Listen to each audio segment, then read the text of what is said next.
Everybody, it is Romania Black, and we are on episode 7 of Dungeon Meshi, Delicious in Dungeon, and I went pretty low-key last week, pretty chill as far as the cooking went, because it was an imaginary cuisine. But I am saving that pumpkin soup. I may make the pumpkin soup either this week, depending on the recipe, or in the next few weeks. I have the material now to make the pumpkin soup, so I kind of want to make the pumpkin soup, but we'll just wait and see. We'll see what the episode gives us this week in terms of the recipe, and then I may go ahead and record episode 8 just to see what that week's recipe is before I do the cooking segment, just to kind of prep, because the cooking part does take a little bit of time to get prepped and editing and doing all that. So, and if my brother can get off work to help me, or if I have to do it by myself like last week, because our schedules are very different right around now. So we'll just have to wait and see on that. I feel like moving forward, the first 4 episodes with the cooking that I did, I had recorded that like back in October. So it was like a while ago. And so our schedules like lined up. And that's kind of the reason I started recording early, was because I was like, oh, okay, I know that I'm going to be doing this series. My brother has time off. We can record some cooking segments because they do require some coordination. But now that we're getting into later episodes, I'm probably either going to do a lot of cooking on my own, which will be like, I realized last week as I was editing, I was like, I was cut off like from here up. In the cooking video, I'm like, I'm going to have to bend down. So I'm going to figure out what to do there, but also get a little bit more creative with it. So my brother will probably not be joining me on some cooking expeditions, or he will be helping me with some. It will just depend on our schedules. It's a crazy time of year. But regardless, I may go ahead and record episode 8 after this one before I do the cooking part, just to see what the recipes are so I can kind of plan ahead, but we'll see what this episode gives us. So besides that, I've got some comments I want to talk about before we start this episode. So Anime Annie says the narrator is voiced by Mikami Satoshi, and he is also voicing Jerome Carlstall from 86 and Isidore from Violet Evergarden. So that's cool. I enjoy that. Nice getting some VA information. Espanta Pajaros 33 says Marcille in the English dub is voiced by Emily Rudd, who plays Nami in the One Piece live action, which I have reacted to the One Piece live action. If you want to go to my channel, check that out. I love One Piece. I have been reading One Piece since 2002. So 22 years I've been reading One Piece. So lots of thoughts about it. But I wanted to react to the live action because it's such a great homage to the entire anime, and Oda's worked on it, and the cast is just perfect. Everyone's perfectly cast. And so, yeah, I definitely love that. Of course, Emily Rudd is voicing Marcille. That's a perfect voice for her. Awesome. Cool. I definitely have watched a few clips of the English dub, but I need to watch more because I like Prosy, and then Emily Rudd. That's so cool. Vanitas Lovebot 1855 says for episode 3, a small correction. It was the king of the kingdom, not the mage, who said that anyone who defeats the mage will get the kingdom. Okay, well, since we got some lore last episode with the king and all of that, what if, oh my God, what if the mage that everyone is like, you should kill to get a hold of the kingdom? What if, based on the last episode, it's Laios? What if the elf that was like so over dramatic and what am I trying to say? They were so sad about the king's death. What if they were so dramatic and they were like, it was a mage that killed him, and whoever gets to kill the mage gets the kingdom? What if it's Laios? What if this is like a full circle time traveler moment and Laios has set up his own destiny? What if it's that? I don't know, but that would be insane if like the mage, I doubt that that's it. I think there's an actual mage, I'm sure. But wouldn't it be funny if the whole thing was Laios making this elf be paranoid, and they just spread the rumors and the king was like, oh, well then we have to find the mage and you'll get the kingdom if you destroy him. I doubt that that's the case, but I would laugh really hard if Laios set up his own destiny. But I doubt that. Okay, now several people have said this, and like I said, I recorded episodes 1 through 4 before, like, months before the rest of this series so far, and several people pointed out the subtitles were not worded wrong. Laios actually said that this was his first death.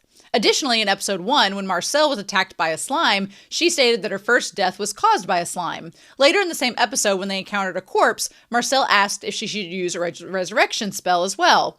So, I'm not familiar with this genre. And so when people are just like, oh, resurrecting things, I'm like, usually that's the end all be all in a series where it's like, oh, to resurrect somebody is like the ultimate thing, the ultimate taboo, all of that. In this series, they're like, oh no, you just cast a spell and we give you an extra life potion and you're like, boop, boop, boop, you're all good to go. What? So I'm curious about that because that, to me, in some ways takes away some of the stakes because you're like, oh, well, Marcille could just cast a resurrection spell unless there are caveats with it that we don't know about yet, or unless only mages can know about it, or unless you get resurrected and you have a third arm or something weird happens when you're resurrected. I don't know. It feels like the idea of resurrecting someone just instantly seems to take away a lot of the stakes with people dying in this series. But then again, maybe that's not the point. And also, I guess it depends on the caveat. Like, what do you have to have for the resurrection spell to work? Now, obviously, does that take away a little bit of the stakes with Fallen because they could just show up and resurrect her? You would think that, but if the dragon digests her and there's nothing left to resurrect, well then, or the dragon leaves, well then we can't do anything about that. So I feel like there are caveats. Don't tell me. Let me find out through the show. Please don't spoil. I'm asking the moderators, do not let me read any comments that people are trying to be like, well, actually, the resurrection spell works like this. Just wait. Just be patient, bitches, and wait and let me figure it out. But I am appreciative, Vanitas, that you were very kind in how you explained it. A few other people tried to explain it, but they were a little bit more catty about it. And I was like, I'm not going to give you a mention, but I will mention Vanitas because they were very kind and were like, yeah, this is just how it is. I'm like, there are ways to properly tell a content creator some corrective material, and you did good. Thank you. So apparently you can resurrect people. Just so you know, if you're a mage, you've got that ability. Cool. Now, obviously, not everybody can do that, so we'll just go from there. And then Moomin says that they gave like some recipes for oyster omelets and street oyster stir fry and all of that, which I'm not an oyster fan, but I will check out those videos and make note. My brother likes oysters, so I might make him something. But they did note with the omelet that I made in episode 3, just a tip with the garlic, don't burn it, it'll become bitter. Well, it did. When I made the omelet, so I read that and went, oh, that's what happened. Good to note. And then Cool Ice Princess says, I don't think you need to worry about the living armor mollusks invading your armor. Laios stated in episode 3 that the creature forms their own armor the same way shellfish form their own shells, not inhabit a pre-existing shell. So they can't crawl out from their shell either. It's just part of thear bodies. That is interesting. So I'm like, did they just make the suit of armor then? Because they were all inside the suit of armor. So that part was kind of confusing to me because it seemed like they were inside the suit of armor and they'd inhabited it and took it over. But Cool Eyes Princess's comment suggests, no, they just made a replica suit of armor that was their own shell. And I'm like, okay, well, why didn't they just take the corpse's armor that was already there, like a hermit crab? Like a hermit crab just gets out of one shell and goes to the next. So I was a little confused about that. I was like, I don't know if that's correct. So you all will probably comment down below if they are correct or not, but I felt it was worth mentioning. And then finally, Pretentious Name 1. It's funny.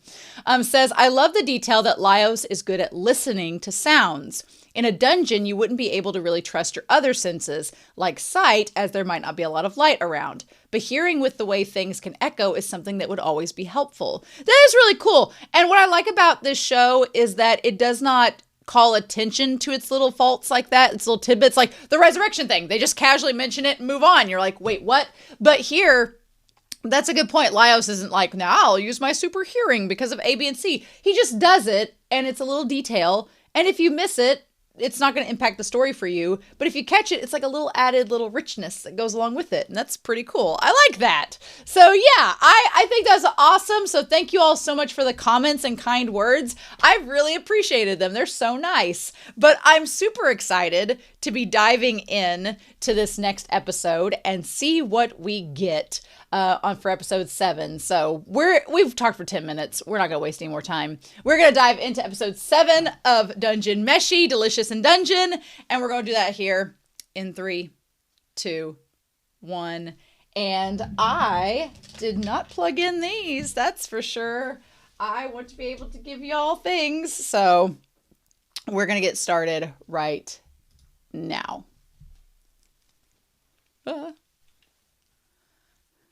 Get that on there.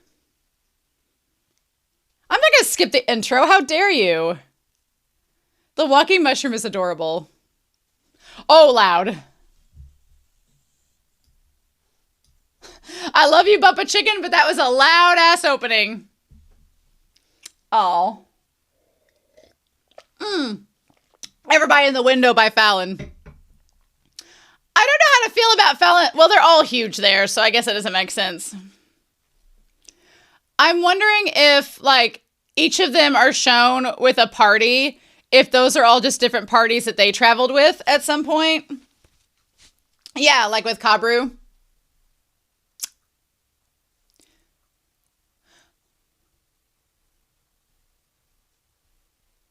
I've also been told that I don't know what a griffin is.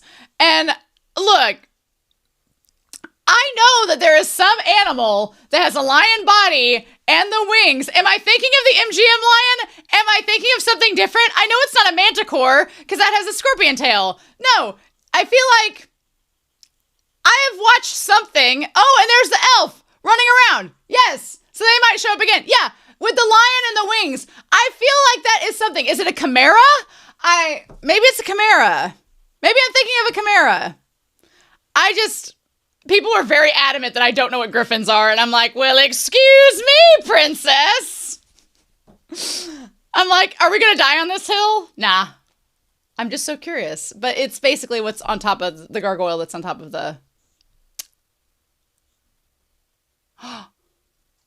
Oh. Paralyzed. Is that Kabru in them? Yeah!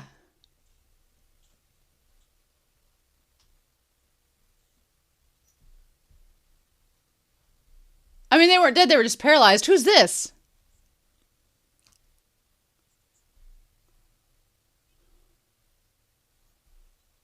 Oh.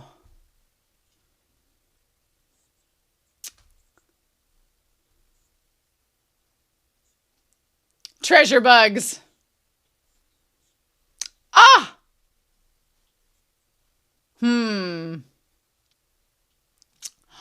And they're going to say that they stole their stuff. Oh. Oh. Oh. A half foot. So a halfling. Okay. Like a hobbit. By our bodies? They had some nerve.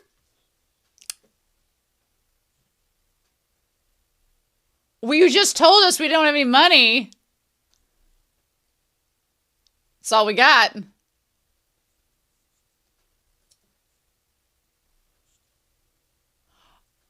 Oh. To revive him. Okay. Oh, Laios shaving. Oh.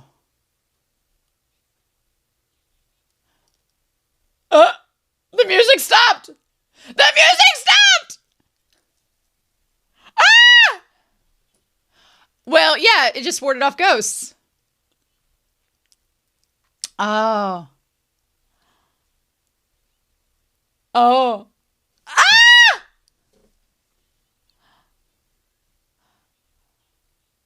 Oh my God! Make him Fabio. Oh no. Her beard soap. Oh, my hair care products. I kind of want to see Laios with a beard, though. Is that weird? Ooh. Ooh, this is so pretty. I love the blues in this series. They're so aquamarine. Wow.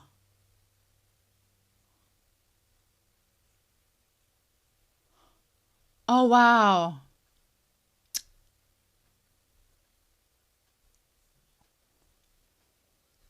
Ah. Oh. Wow.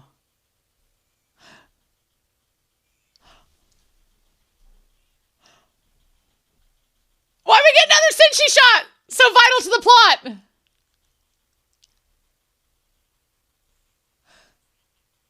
Ah! Oh my god! Oh!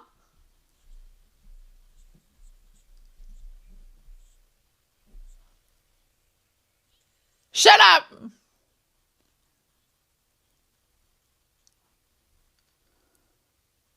Yeah, I'm very curious.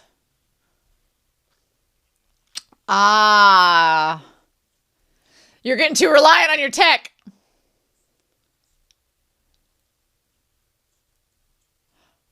Oh! Oh no! Oh no! Oh no!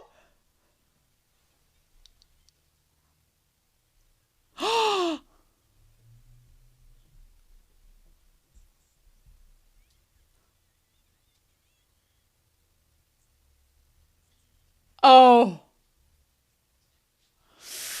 Oh my god, Senshi!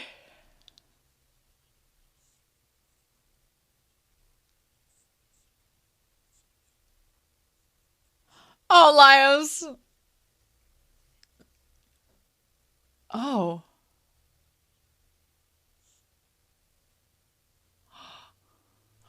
Oh shit! Oh shit!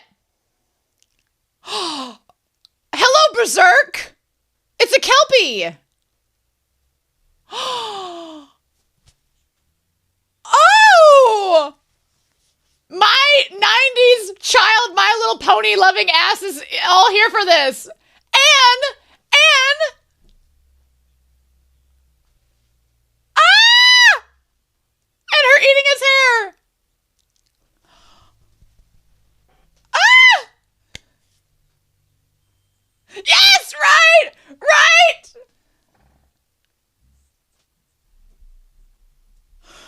Laios, what the fudge?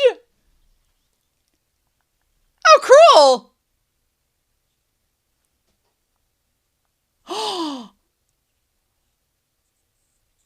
Oh. Oh. Yeah, but you could control the golems.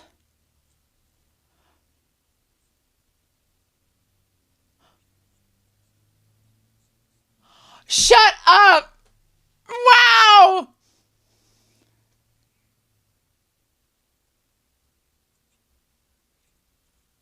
Yeah. Oh my god! Laios, my sweetheart!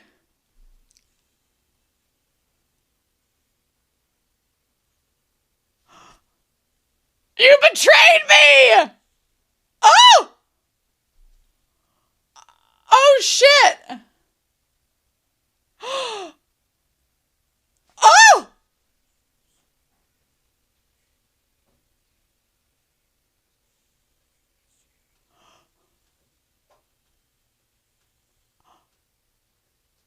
Oh my god! What? Oh no!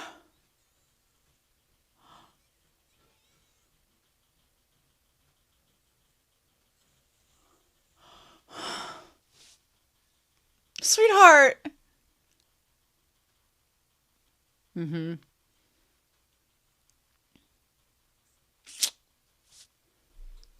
Wow. Oh. Oh, Senshi. Oh, Senshi, honey.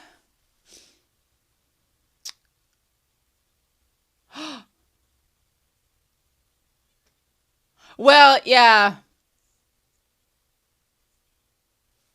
Yeah.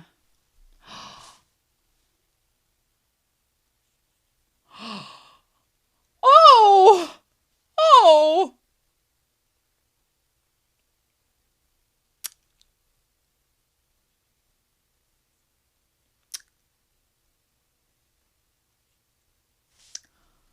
Oh. Is she gonna make soap out of it? She's gonna make soap out of it. Yeah. What are we doing here?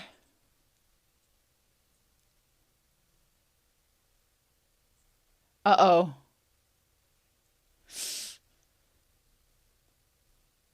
Uh-oh. Oh.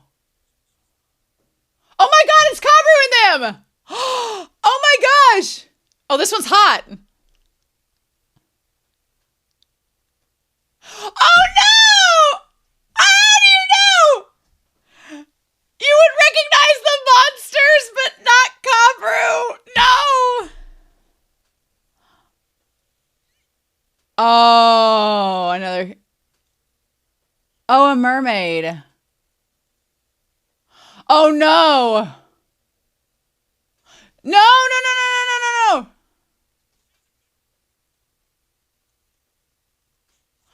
Oh! Oh.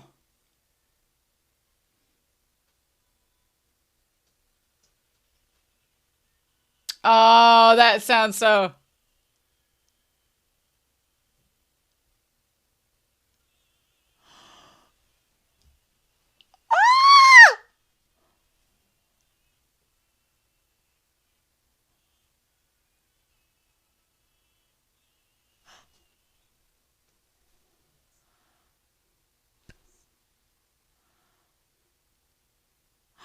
Laios, sweetheart. Oh, man. They did again.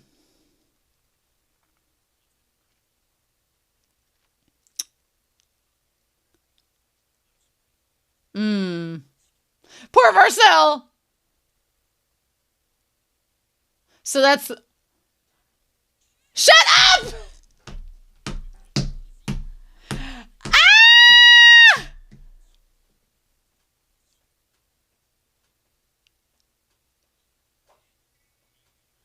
Oh. Oh, wow. Uh...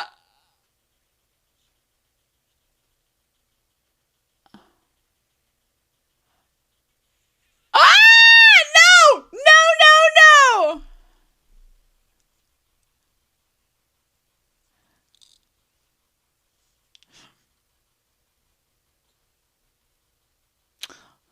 Oh.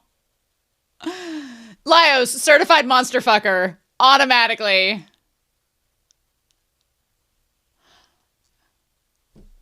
Corpse porridge? I mean, look. It's a plant. It's just like picking it out of the golem. True.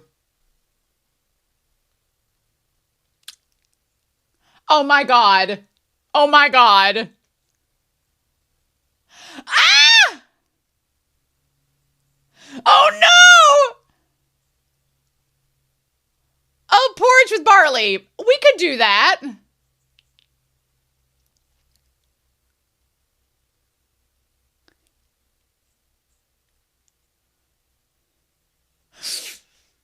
Don't ask where they're from. Yep.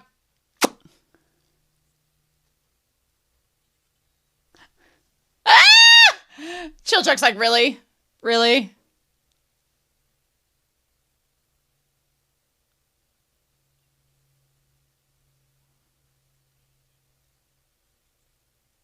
Oh my god.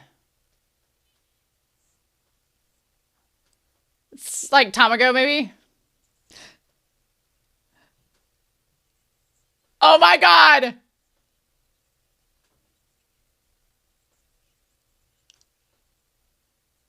Oh my god! You were just eating the children of this fishman we found.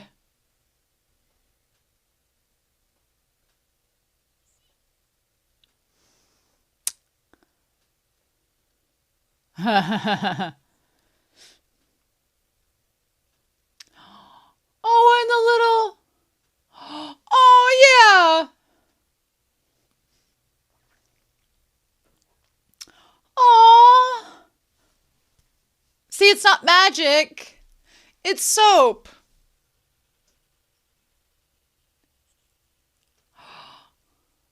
Aww. Yes.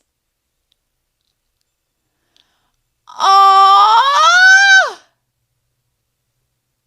Ah! Chilchuck, why are you there? trying to... Oh my god.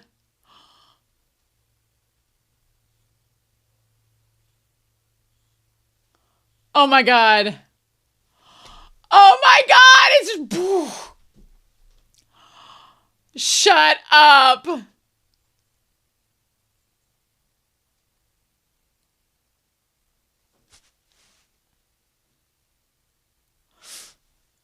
so luxurious!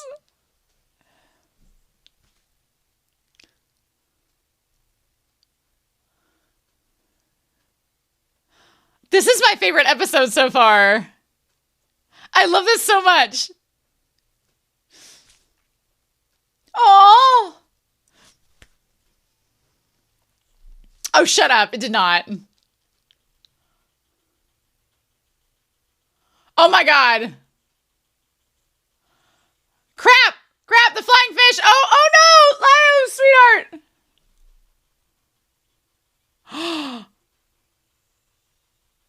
Oh!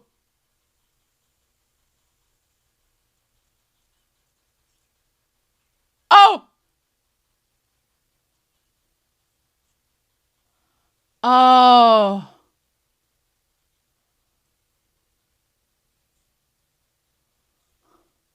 Oh my god. Oh. Look at Senshi.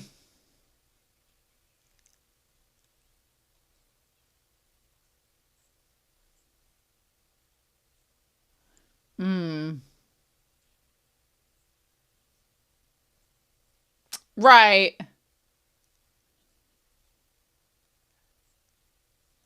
Ah, we're gonna balance it out.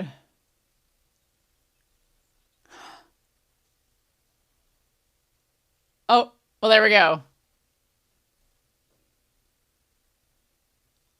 Oh, shit. Well, crap! No! Oh! Uh-oh. Oh, no. Oh, shit. Oh, shit. Oh, no.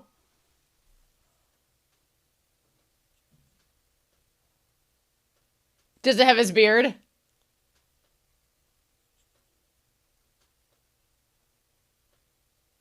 Oh, my God. It's a kraken!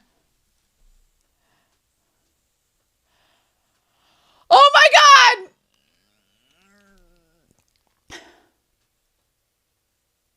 Oh, no. Free Willy!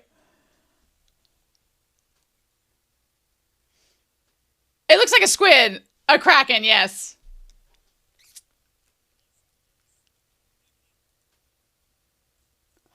Ah! We're gonna have calamari for months. Yes! Like, come on now. She's like, I don't got an axe.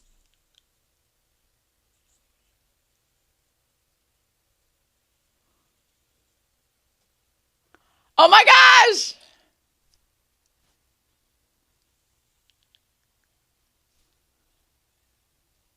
Yay! Oh my god. No! Ooh. I think she's just strategizing here. Oh my god. Ah! No! Ew! Ew! Here we go!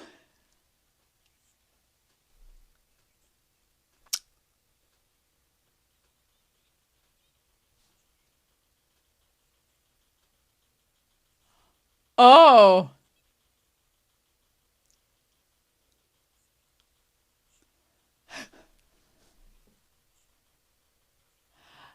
Yes!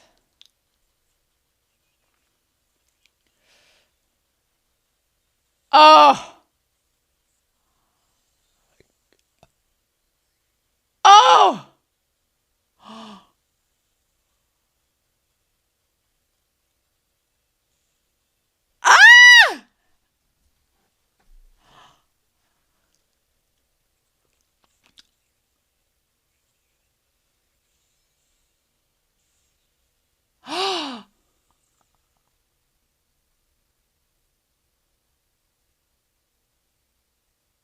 Wow.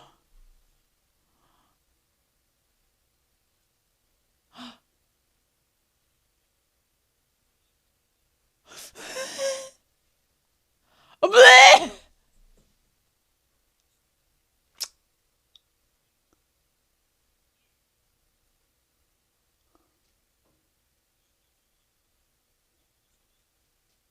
Oh my God. Oh, they actually do. Yeah, how have you never tried them?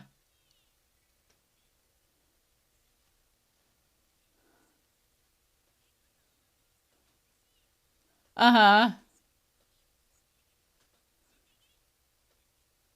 Oh, well, yes. Yes, I love this TTT.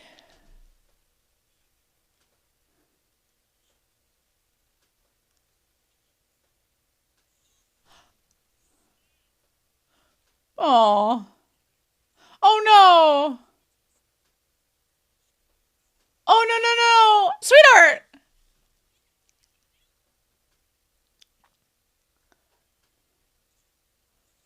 Ew. Ew.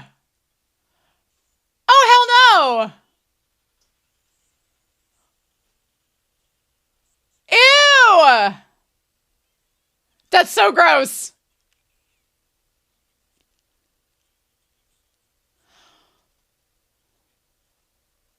Let's not. But most of them are cooked. Oh, no. Nope. I draw the line at parasitic worms. I draw the line. I draw the utmost line.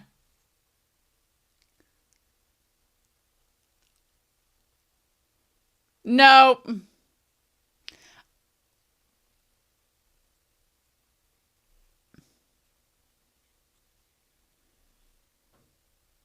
You can make it look as nice as you want, but I ain't no parasitic worm.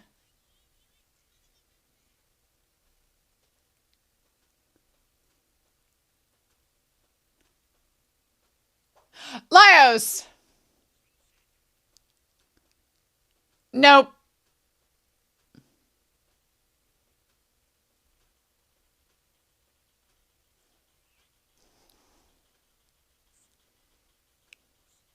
We're not going to make that.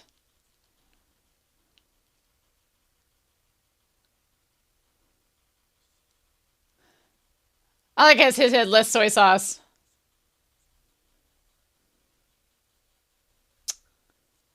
Well, no.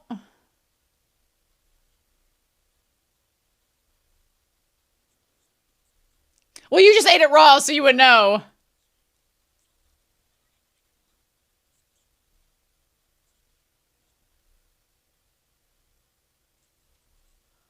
Oh.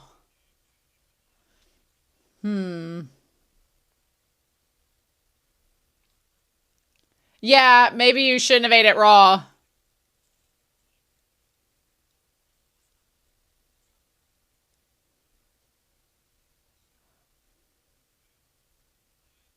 Oh my God. No! No!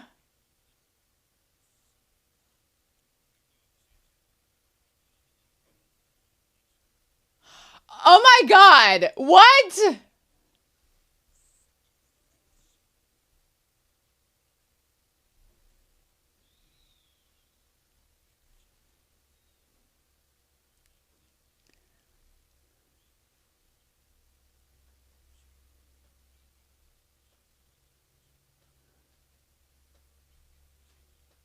Oh my God. Ew, no!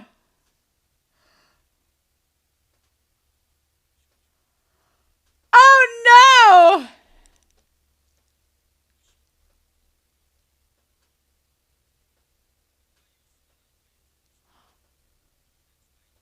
Oh no!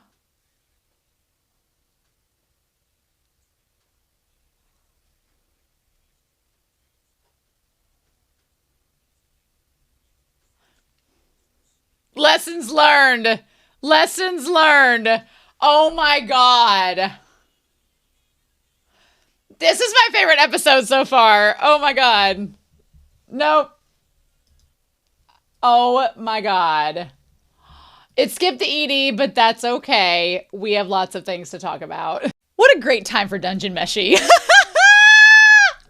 This is my favorite episode so far. It's hard to pick a favorite episode because they're all so good, but no, this one is my favorite so far. There's just so many things being set up. There's so much being said about the characters, the dynamic with everybody's like disposition with one another and their chemistry. Like there's so much happening in this episode and I'm in love with it. So I think we can make the porridge this episode. I think the porridge is actually doable. I had some ideas going through my head throughout the reaction. I was like, oh, I've got oats. We can do that. There are some modifications that I'm going to try with the porridge. We'll see how that goes in the cooking demonstration. But I'm like, oh, that's a quick, easy thing we can do. We can do that. Sure thing. So I think that's going to be fine. I'm so excited. Yes. So we're definitely going to do that today. That's going to be a lot of fun. But with that being said, we need to talk about this episode and then we'll get to the cooking extravaganza after that. I think I can do it by myself. My brother's work is still holding him up, but I think we can do the cooking thing today. I don't think that'll be a problem. But yeah, so, okay. Kabru and his team, they have the worst luck. They have the worst luck. Look, Kabru just needs to, I know that I am self-manifesting Kabru and Laios. I know I'm manifesting it. And we're going to talk about that in this episode because it was really funny. But I'm like, I am self-manifesting this ship. And it's just so funny. Kabru just needs Laios' luck. That's all he needs. But yeah, you all have to understand, I am a major BL yaoi reader. I also love me some romance and I love crack ships. So this series is ripe for Romania to just get in there and stir up some fun, right? But man, we establish in this the idea that the dungeon people, the wanderers of the dungeon are not above tricking people and they're not above taking advantage of a sucker. And poor Kabru and their team, they got some issues with luck and being taken advantage of. So also, how many times these people gonna get revived now that we know that that's a thing? Because it said they weren't dead, that they were paralyzed, but then it said they were revived even after they were paralyzed. So I don't know. I guess if you're on death's door, you can get resurrected, or if you're knocked out and paralyzed, I guess you can get healed. However the verbiage is, it doesn't matter. The point is that they're brought back to 100% health. They got healed by the healer, got brought back to 100p. It's like Legend of Zelda where they drink the little potion. I'm used to the NES version of Legend of Zelda because I'm old. So I was like, yeah, just drink the potion, Link, get your health back up and you're good to go. Get them hearts replenished as you would. But I do like the idea of them using a little subtle world building with the kobold, the dog, and how he could sniff out the hair and determine that. So we have an elf, a human, a dwarf, and a half-foot, or I would think a hobbit, which is Chilchuck, essentially. But of course, they believe that Laios' crew has stolen things from them, or I'm assuming that's what they believe. And it's like, no, that's not the case at all. And the one guy that looks kind of elfish was like, oh, it was a coin bug. And it's like, he kind of looked like he was half elf, half human. So who knows? But the one guy's like, oh no, we're not going to tell them that because they're a bunch of suckers. We don't want to give away all the secrets. But anyway, so Kabru's crew, we're going to put Kabru's crew over here. Kabru's crew, they technically have, quote unquote, died twice now. They're not the best dungeon dwellers. And they believe they're trying to track down Laios and crew because they believe that they stole from them. Well, now it's like, are they going to get Kabru's crew's corpses out of the water and like put them ashore? And then they're going to be like, who keeps saving us and leaving our corpses?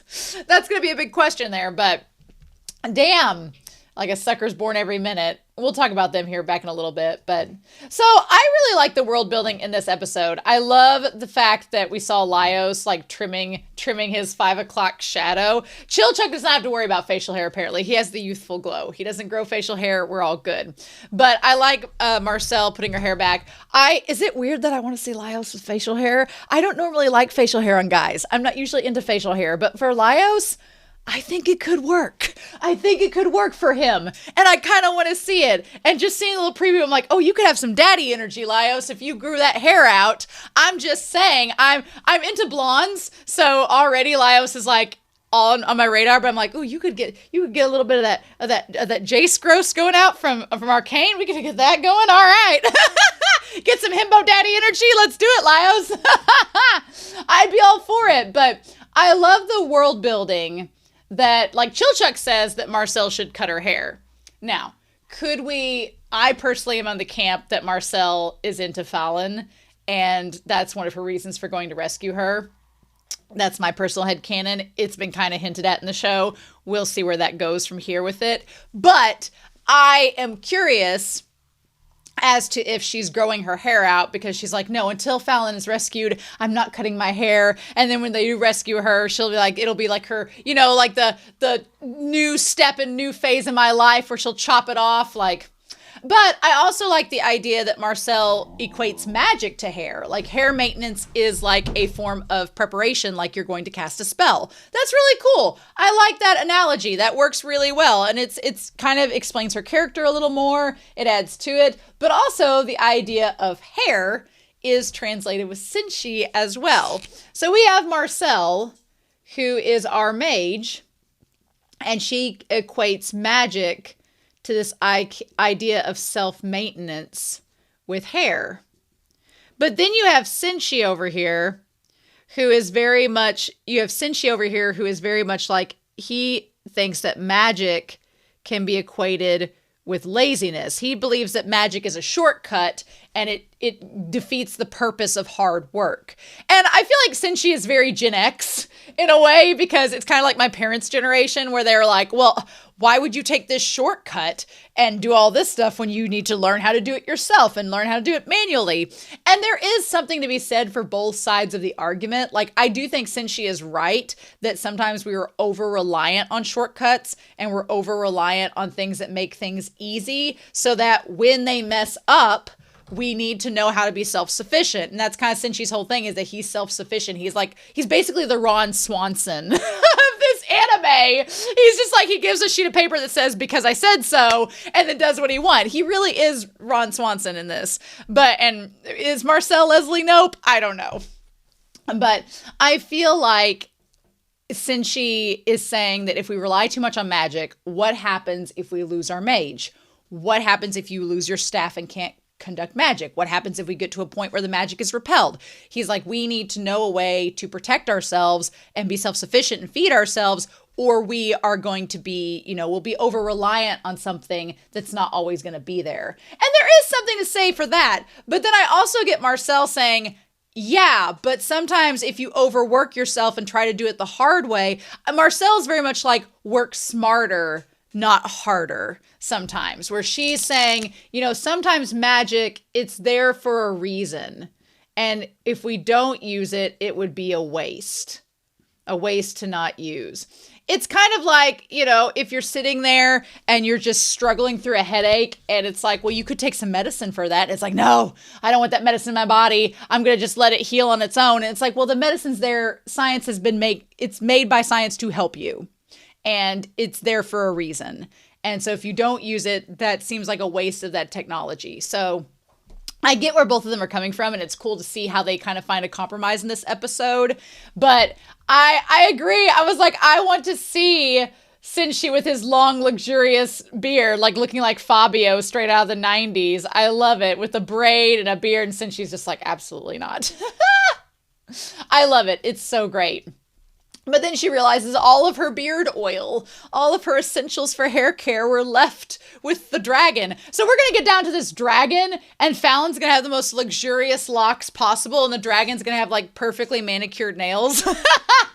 And it's going to be in the best shape possible, like has all the essential oils just douse themselves in it. Ripe for eating. So like, let's go. I love the fourth basement floor. I love this whole water level. The aquamarine blue, it was back in episode 4. Or episode 5. We saw a lot in episode 5 with the ghouls, that kind of like blue turquoise color that's in this series. I love that color. That blue turquoise is so pretty, and it just looks amazing in this episode. I love it so much. I think it looks so good. But they're like, there's a lake formed by underground water that was flowing through a cave. And so the magic infused water emits a faint glow. Yeah. And in the depths of the water, I love this world building. It's so neat that you can see down the castle town that can be seen like a wavering illusion. So it's so wild to think that all the stuff we saw in the painting in the last episode is kind of reflected in this. So crazy, right? I just love it. And they're like, well, how do you normally explore the floor, Senshi? And he's like, well, I don't really go usually beyond this. I just set fish traps and I fish over there and I just live off the land. How did you guys do? And she's like, well, through my magic, of course. And then she's like, I use this to walk on the water. Now, again, I also like that the mimic and stuff is still in Senshi's like shield and everything. I don't think there's anything wrong with Marcelle's magic using in this case. She's like, why would we go through the trouble of hurting ourselves potentially trying to get across this level when we could just walk on water and go? And Senshi's like, well, but that's just cheating. That's not how you should do it. And I like that they try to hold him down and then realize his beard has so many oils and blood and everything. Like something was brought up with this moment, and that is the idea of that beard must smell absolutely terrible if it's got blood and guts and oil in it. I don't know if you've smelled burnt hair before. I have. It smells pretty raunchy. So I was like, oh, I hadn't thought about that.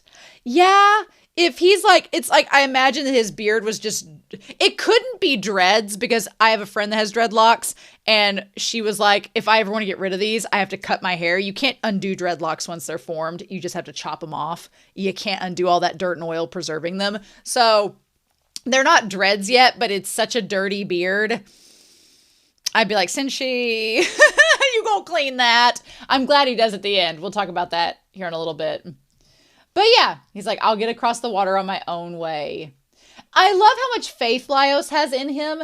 Laios and Senshi's relationship this episode was so interesting because Laios has a lot of faith in Senshi. Senshi shares the same love of food as he does, the same like love of, you know, finding monsters and finding ways to eat them. Like he respects Senshi on such a personal level. But I love that Laios was not afraid to let that admiration get in the way of telling him, hey, I don't think it's a good idea to follow this KELPIE because you can't trust monsters and you're going to get betrayed by him. I love that. And so the KELPIE, okay, look, I know I referenced Berserk in the reaction, and that's because there's a KELPIE in Berserk, and it looks just like this. It looked more like a zebra in Berserk, but it looked a lot like this. And I was like, oh, a KELPIE, Berserk. Yeah. But yeah, it's also a monster that could kill you. So instantly I was like, although damn, look, I was born in the late 80s. I grew up in the 90s. My Little Pony was a big ass thing. Rainbow Bright was a big ass thing. She-Ra, like they're the last unicorn, Unico. You want to get into an AFAB's heart, you get a damn pony. You want to get into the heart of a young girl, you get that horse right up in there. I don't know what it is about girls and horses, but we're just like, there it is. Cimarron spirit. Stallion of the Cimarron. I was like, there it is. There's something about a damn horse. It just gets you. And as soon as I saw like KELPIE, I was like, I want to ride that KELPIE. I don't blame Senshi for wanting to look like a luxurious Viking striding across the water with that. I love instantly, though, that Laios is on guard. Like, no, that is a monster that will lure you into the depths to kill you. We cannot trust it. And it's not that Laios is paranoid, but Laios has studied that monster book enough to know he knows what monsters do. And one thing I love about Laios is that even though he is so innocent, he's such a Labrador, and he's such a little golden retriever of a man, he still is not dumb. He's not dumb. He's not naive. He's innocent. But this show separates naivete from innocence, which I think a lot of series do not do. They put them together as if they're one term. But Laios does not. He separates that. He's an innocent guy who is very optimistic and wants the best of the world, but he's not dumb. He knows how to differentiate friend from foe and when things are dangerous. And he tries to warn Senshi about that. But Senshi believes that Anne is trustworthy. Basically, if Laios saw... And Marcel's having the My Little Pony fantasy. Basically, if Laios saw Tiger King, he'd be like, You had it coming. If you got ate by them tigers. He's like, can't trust a wild animal. He's like, you cannot trust a wild animal. It's a monster and it will trick you. Monsters are dangerous, especially ones that are charming. I love that. I love Laios being like, don't be tricked. And that to me makes me wonder, like, has he been killed by him? Oh, he said that was his first time dying, though. But I'm sure back in previous episodes, but I'm sure he's watched other people be killed by monsters. And he's like, can't trust them. Can't trust the charming monsters. The Kelpie will make you lower your guard and entice you into the water. And I like the Kelpie looks back at Laios like, bitch, were you trying to figure me out? And then, yeah. And in Senshi's defense, Senshi's like, well, I've been with the golems, so I know the stakes. My thing was, I try to say that in the reaction, that with the golems and Senshi were on even playing field. It was both on land. Senshi had an advantage over the golems. He knew their weaknesses. He knew how to stop them if they got out of control. With the Kelpie, you're kind of at the Kelpie's mercy because it can swim underwater and you can't. And so there is a level of control that's lost there if you don't know what you're doing. So Senshi kind of got a little bit overzealous there, being like, I'm a man of the land and I know what to do. And then Laios is like, he's like, why does everyone have a soft spot for mammals when they won't let me grow a man-eating plant? And Chilchuck's like, you really need us to explain that one for you? The whole man-eating plant wasn't enough for you, Laios? I'm going to put Laios up here and talking about that he is adventurous and innocent, but he is not naive, and he knows his monsters. He knows his monsters and the ones that are dangerous. And he's like, I could have grown a man-eating plant. And Chilchuck's like, let's not discuss this right now. So yeah, the Kelpie thing doesn't end up working out, but Laios going and rescuing him and just stabbing that damn Kelpie in the heart. Oh, Laios, my dude, my sweet dude. I love him so much. I love him. That horse was terrifying. That Kelpie was nightmarish. And so, yeah, they end up getting the Kelpie out there to eat. Laios saves Senshi. And poor Senshi is kind of shaken from that experience, being like, well, I thought I knew what I could trust, and I was proven wrong. So I do also love that this series does not shy away from, it's not gory necessarily, but they don't shy away from like dressing and killing and eating something. And I love that Senshi's like, no, I'm going to do this on my own. I made a mistake. I could have got myself killed, so I'm going to take the route and prepare this Kelpie myself. Thank you very much. But thanks for offering, Laios. Like, I love that moment. It was really, really sweet. But yeah, I've dressed a deer before. I was a kid with my dad going deer hunting, and I've seen a deer being dressed out, and it's kind of like this. My mother actually does taxidermy on birds, which is wild, but I've seen her skin out a duck before, and I'm like, yep, it's pretty much like this. My science class, which this part's really gross when I was in high school, which this was back in the early 2000s, so it was a different time, but we dissected rats and everything for anatomy and physiology, and then our science teacher found, and this is so gross, and I'm so sorry, but it's about cats. So if you have cats and you don't want to hear about gross things with cats, just skip the next minute. But he found, like, he had us dissect cats my junior year of high school, and they came in like these vacuum sealed bags, and you had to skin them. So I had to skin a cat my junior year of high school to dissect. It was disgusting. Gross. So yeah, so there was that. That was a fun time. So I know what Senshi's doing. But as soon as she grabbed the fat, I was like, oh, you're going to make soap out of that. Because my great-grandmother used to make soap out of lard. She would get lard and, like, you put fragrance in with it and you boil it, make it up. You can make soap. My fellow coach that I work with for my job, he likes to make a lot of soaps for Christmas to give out to people. Same thing. I have friends that make soap from goat's milk, stuff like that. Like, you can use that fat to make soap. And I loved the moment she got it, she was going to make it for Senshi. Like, that's so sweet. Now, Chilchuck, as Marcel's making the soap, and Senshi's carving up the Kelpie, I like that we have Chilchuck over here, who is very much like, what are we doing? Let's just move on. And he is there for efficiency. Chilchuck's just here doing a job. Chilchuck's just doing a job. He's been hired on. He's doing this for his reasons. He is the one that doesn't want to get as personally involved with each other as we saw last episode. He doesn't want to open up and get too acquainted with everybody because presumably Chilchuck's been on multiple teams for who knows how long. Senshi is open to be more personal with all of them, but it comes from a very like just open, down-to-earth presence that Senshi has. And then Laios and Marcille, their whole connection is they're going to rescue Laios' sister. So that's kind of what ties them to the goal. So yeah. And that's when Laios notices the bodies over there that have fallen down. Now, as soon as they saw the porridge, the oats, they said the grain that had been spilled. I'm like, oh, they can make porridge out of that. I was thinking of oats instantly. And like, there's the owners. Y'all, this ship ain't gonna come easy for me. I like that Chilchuck pulls out the most handsome of them all, Kabru, and is like, oh, doesn't this face look familiar? And Laios is like, nope. In that moment, I felt my ship slowly get weighed down by an iceberg. Just a wee bit. I was like, oh no, he didn't recognize Kabru at all. But again, if we're going to go by, look, I'm not saying that Laios is neurodivergent, but I definitely think he could be on a spectrum because it's like human faces. He doesn't quite remember. He's like, I don't recognize that guy. But then he immediately recognizes the kobold and is like, oh yeah, he was from that one party. So it's like Laios's mind kind of gets hyper-focused on monsters and non-humans. And so he instantly is able to recognize those more than a person. He's like, oh, I know this kobold. And I love Chilchuck's just like, really? Like, you recognize him? He was dead on the third basement floor. How'd they get ahead of us?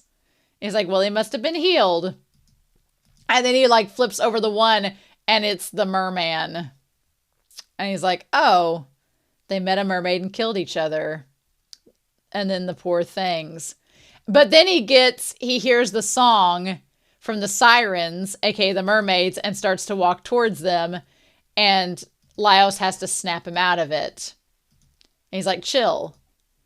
And then that's when we hear the sirens trying to sing. I love that Laios sings in response to them. His voice, Laios' singing voice is so amazing. I'm like, hello, sir. How you doing? You gonna sing a siren song to me, Labrador boy?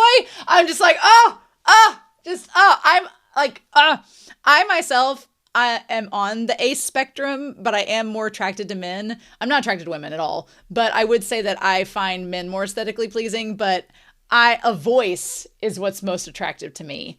And so Laios' singing voice, I was like, oh, hello, how you doing? So I love it. And I love Chilchuck's like, He's like, they never let me finish the song before they leave. So they help fish everybody out of the water.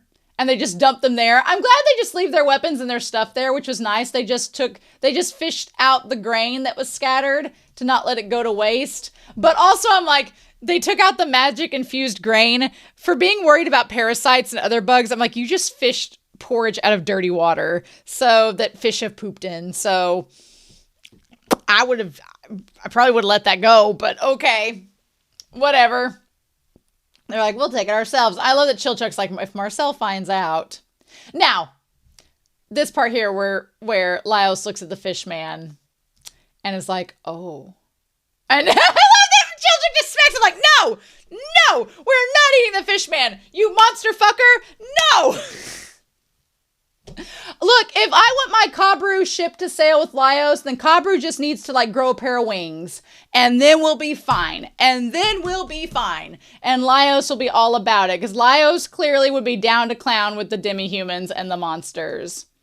And he's like, demi-humans, what are those? And he's like, no, mermaids come in different forms, which is a really cool world building thing. And he's like, and this one looks more like a fish and has the KELPIE. So no.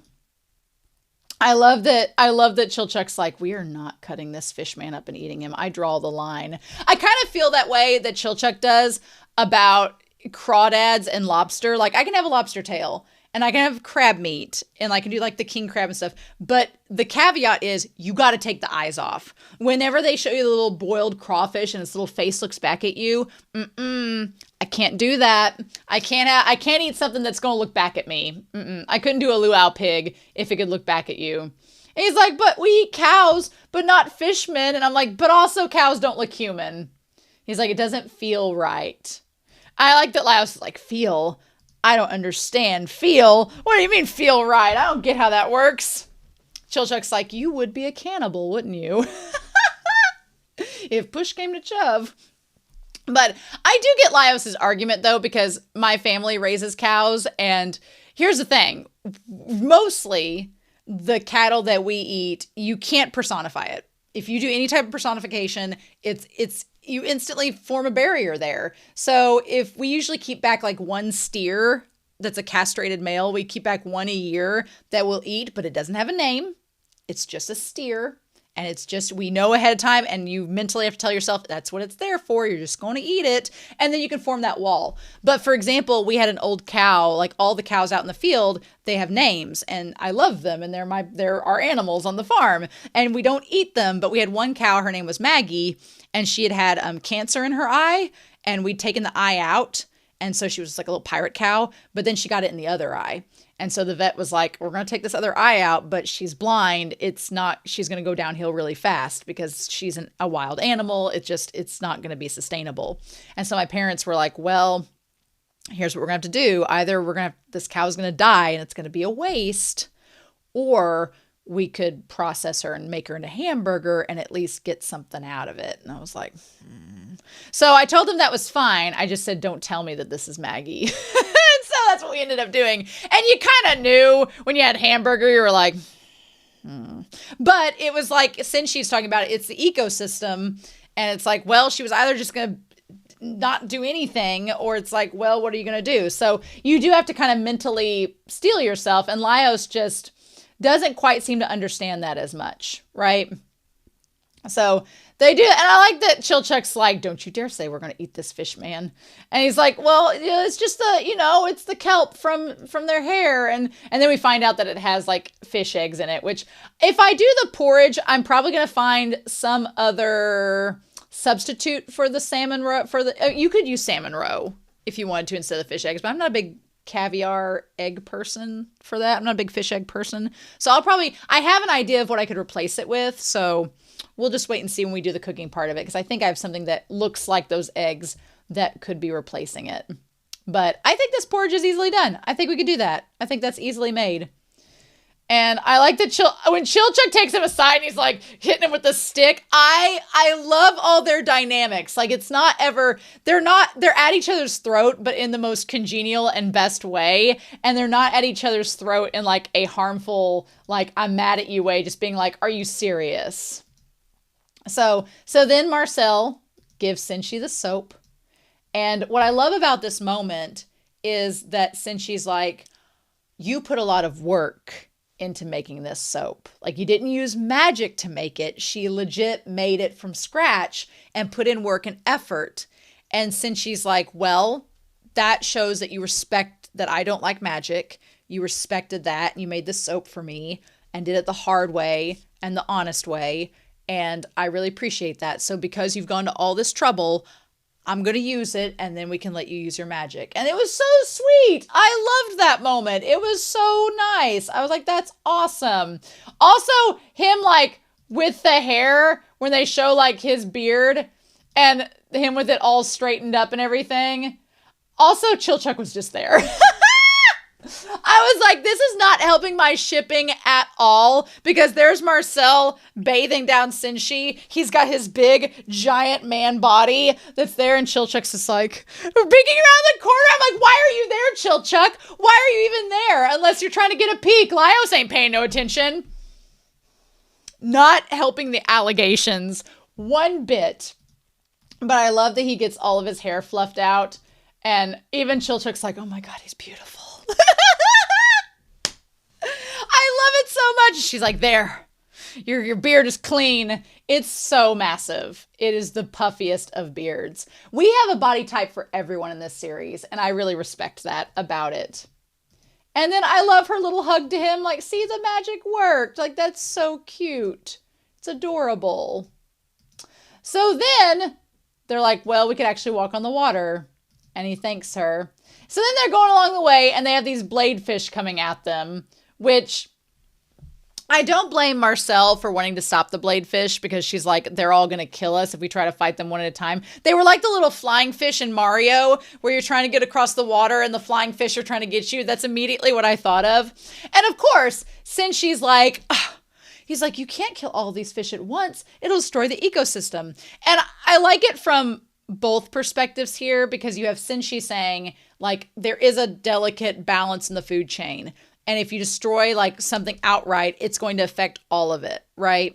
So, and I feel that even on the sense of in our own world, like I live in a rural area. So there's constantly this idea of predator and prey.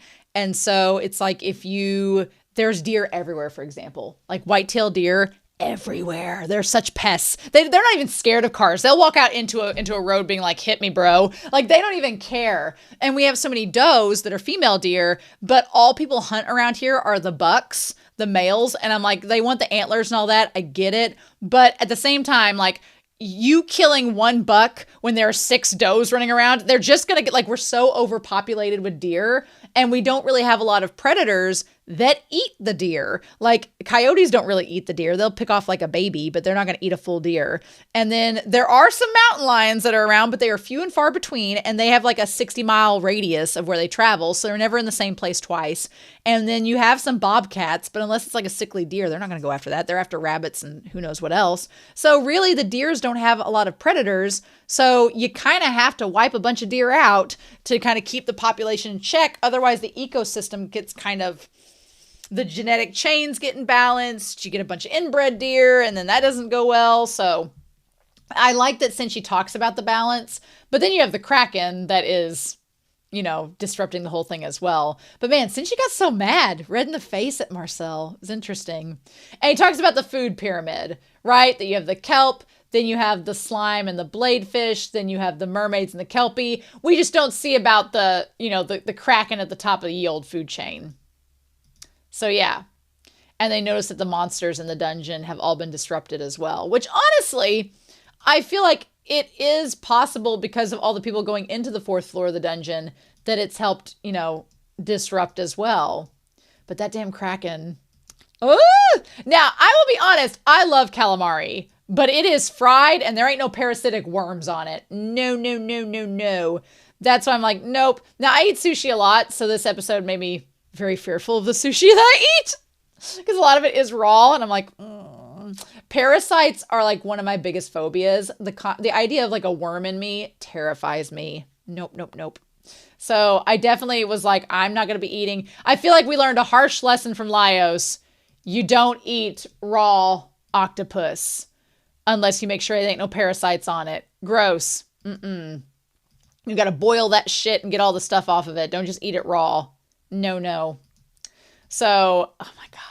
The fight between the Kraken, though, was really nice. Like Marcille using her magic and then Senshi being able to go up to the top and poor Chilchuck grabbing the head.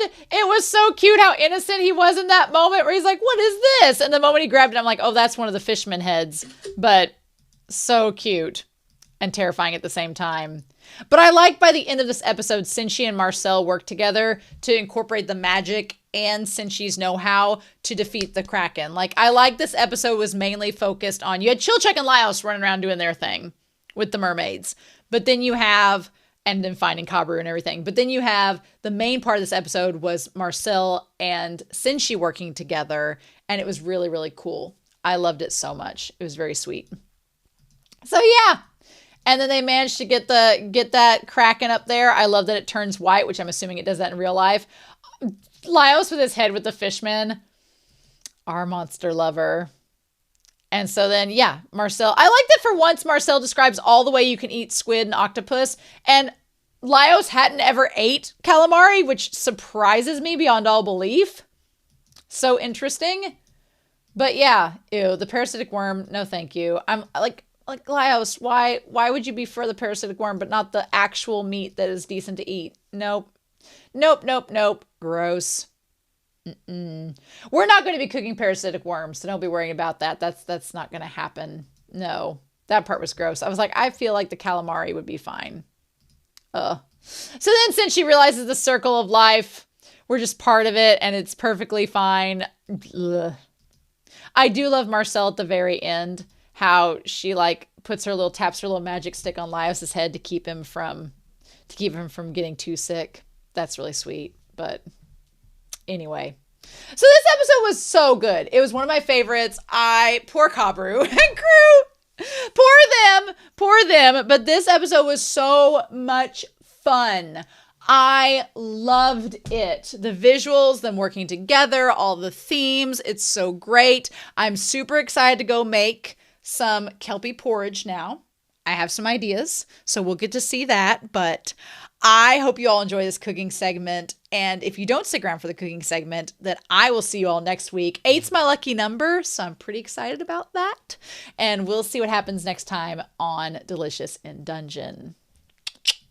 So today we're going to be making the KELPIE porridge. Now, it's, the aftermath of the holidays, and I'm trying to scrounge up and use whatever leftovers I have. So what we're going to be doing today is a little bit different than probably what the recipe would normally call for, but here's my reasoning. So I did have lying around, this is all stuff I had lying around in my refrigerator anyway, so we're just going to go with that today and make do, as anyone normally would. We're going to be like Senshi, and we're gonna use our resources and not be wasteful. So I happen to have these old-fashioned gluten-free oats lying around that need to be used, honestly, by this month. So we're gonna be using this to make our porridge. Now, you could microwave these, but since she made such a big deal about us not cutting corners, we're gonna be doing it the old-fashioned way today, and we're gonna make it in a pot and see how that goes. But have our porridge ready to go. Poor Kabru. Their loss will be our gain. So from there, we had to talk about we obviously have some salt. We're gonna do the old-fashioned Senshi seasoning. I'm pretty excited to do that. And then as far as the KELPIE goes, look, I don't have seaweed just lying around. And I was like, do I wanna use lettuce? That seems kind of weird. What can we do? I did happen to have though some teriyaki seaweed snacks. I don't know if this is gonna be like when we use the portobello mushrooms in the hot pot, and once you like incorporated water into them, they kind of like swelled up. I don't know if I can chop these up into thin strips and put them on the porridge and make that work. We're going to try it. We're going to see what we can do. But I have these seaweed snacks. I'm like, this is the closest thing I have to seaweed. We're gonna let this be our KELPIE and go from there. Now, the big thing is, as far as the mimic and as far as the merman eggs, I could go get salmon roe, which is essentially caviar, but a couple things. One, it is salmon roe and I'm not exactly a big fan of it. I've had it on sushi before and it's okay, but I don't know how it would feel with oats. The other thing is, hashtag rule problems.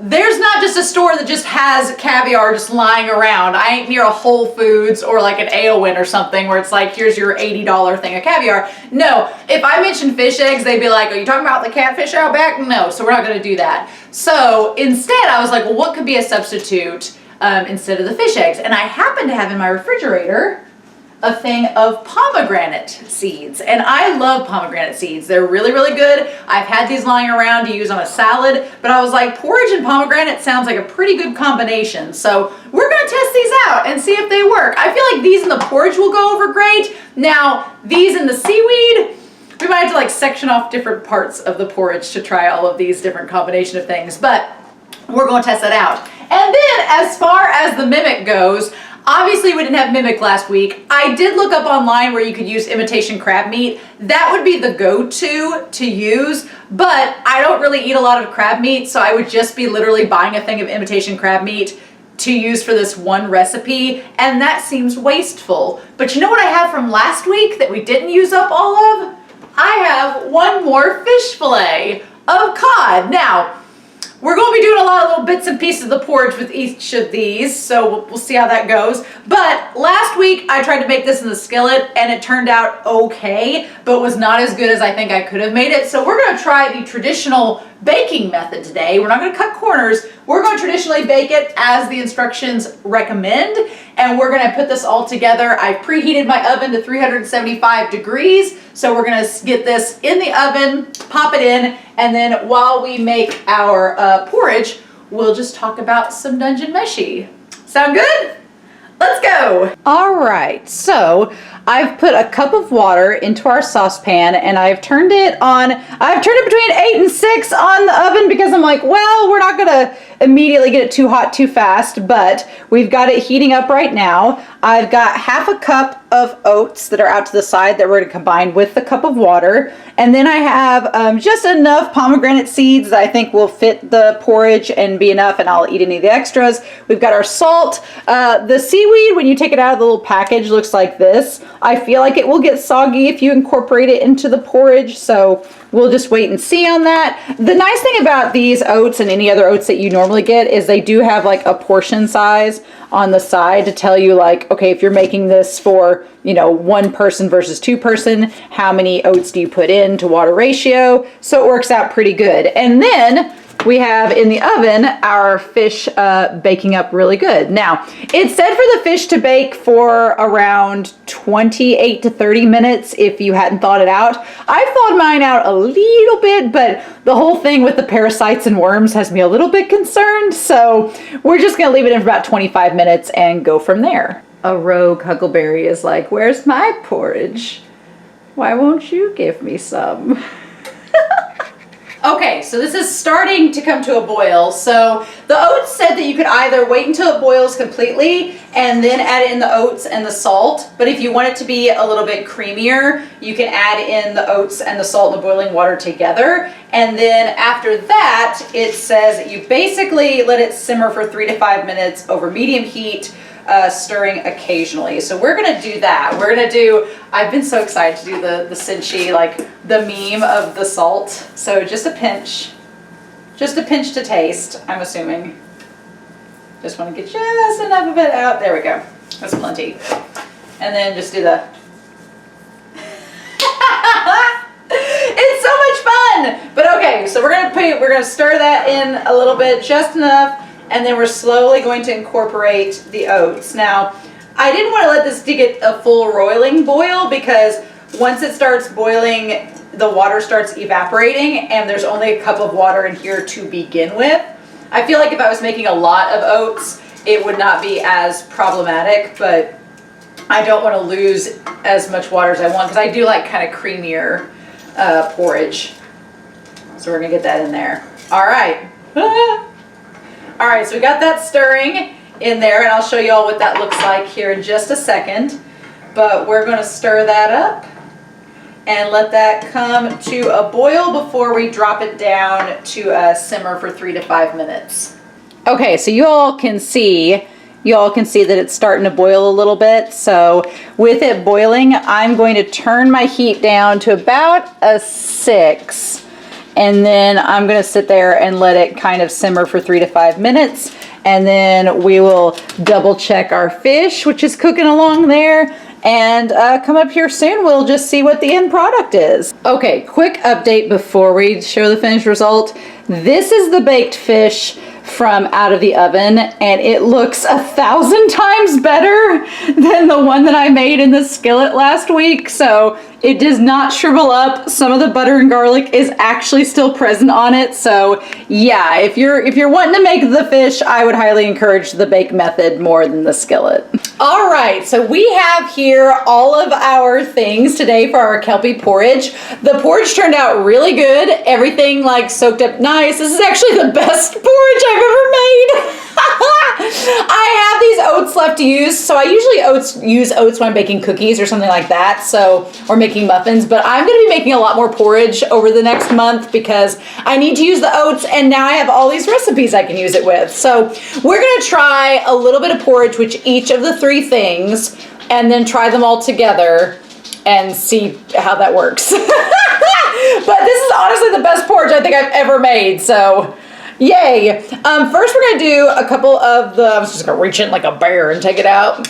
Senshi would approve. We're gonna take some of the pomegranate seeds with it. A little bit goes a long way, like this didn't even touch the container that I had, but I want to just put this in. I have a feeling it's gonna taste just fruity and good, but we're gonna try it.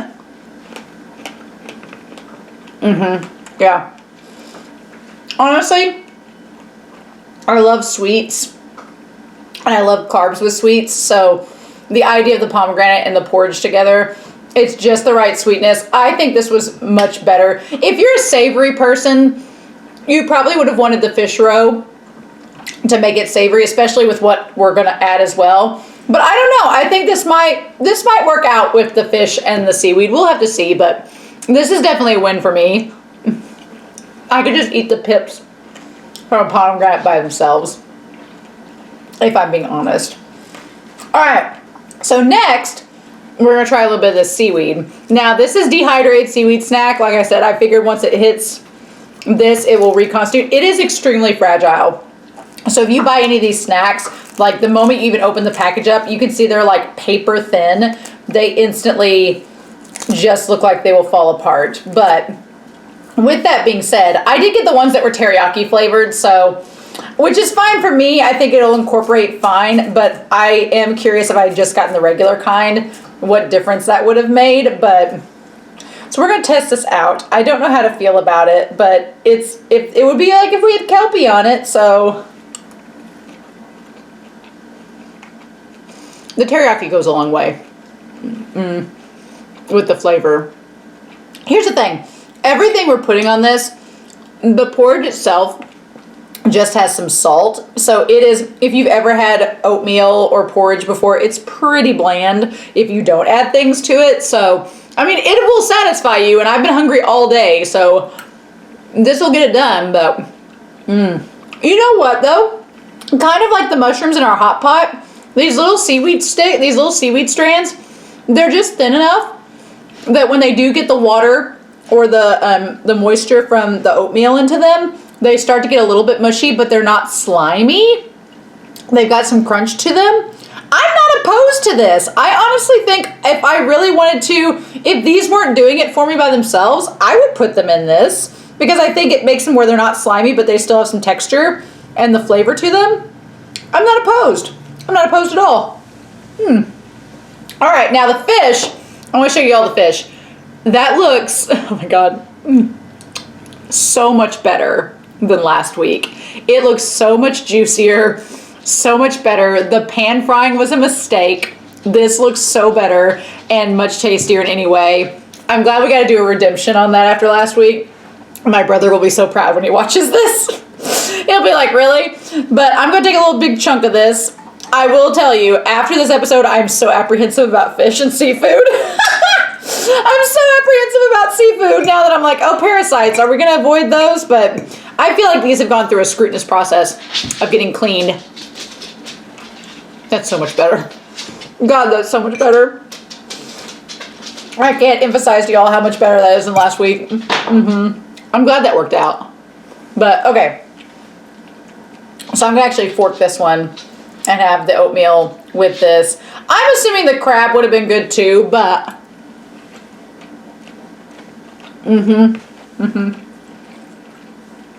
this works just as well. All right, so we're gonna actually try to do a little bit of everything. We're gonna add the pomegranate seeds around to be our little fish eggs, and then we're gonna take the KELPIE, this dried seaweed, and we're gonna mash that up there on top and kind of show y'all what that looks like. And then we're gonna put over the top of it, it's not mimic, but it's mimic adjacent.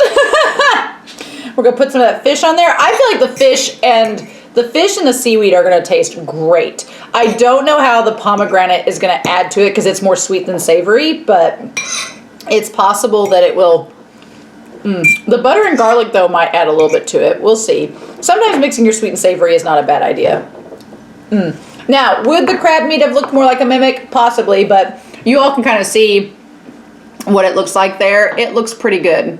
It looks pretty much like, a little bit like the porridge. Not bad. All right, now the test is, I want to try to get a big thing of porridge, some of the seaweed, some of the fish, and the pomegranate together, and see what it tastes like as a big bite.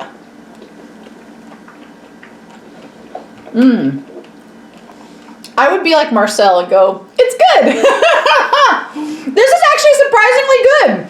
I will be honest with y'all. When the pomegranate is by itself with the porridge, you can instantly taste the pomegranate. But the moment that I incorporate the seaweed or the fish, it just completely drowns out the pomegranate. You can't even taste it anymore. The pomegranate's not strong enough. You get the texture from the seeds, which is nice if you're trying to have some texture in your food. But if you're wanting to taste the pomegranate, you can't add the fish or the seaweed. That teriyaki from the seaweed that I have, and then the fish and the butter and garlic, it overpowers the pomegranate instantly. But I honestly think in the future for breakfast, I would make the oatmeal and I would put the pomegranate in it, and maybe like, I'm so American, I have so much sugar needs. I would put some sugar over the top of it, maybe. But so good. I honestly, do I think this is as good as the edamame and stuff last week? Yeah. I feel like I'm getting to be slowly I'm improving as a cook. Which is so weird to say, but Dungeon Meshi is making me a better chef. Senshi's words are making me more conscious of the decisions I make as a cook, but honestly though, this is a solid 8 out of 10. Like, is it going to be the most elaborate meal ever? Am I going to have it all the time? No. But if you're lying around the house being like, I need to make something, and this is pretty healthy, and it was super easy to make. It literally, the fish took the longest. The fish took 25 to 30 minutes to bake. And while it was baking, I just made the oatmeal and everything else. So this was great. I may get some more seaweed to come back and add to this because it really does something to it.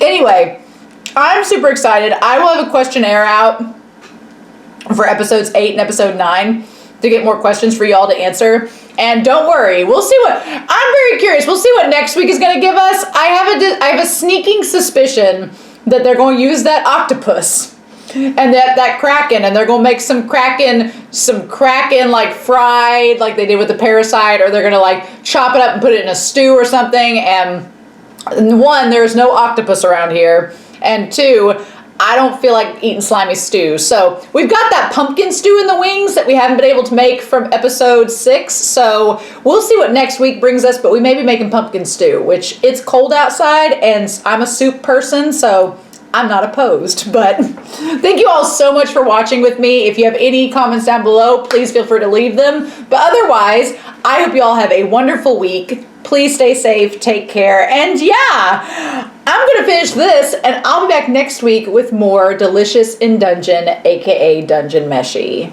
Bye!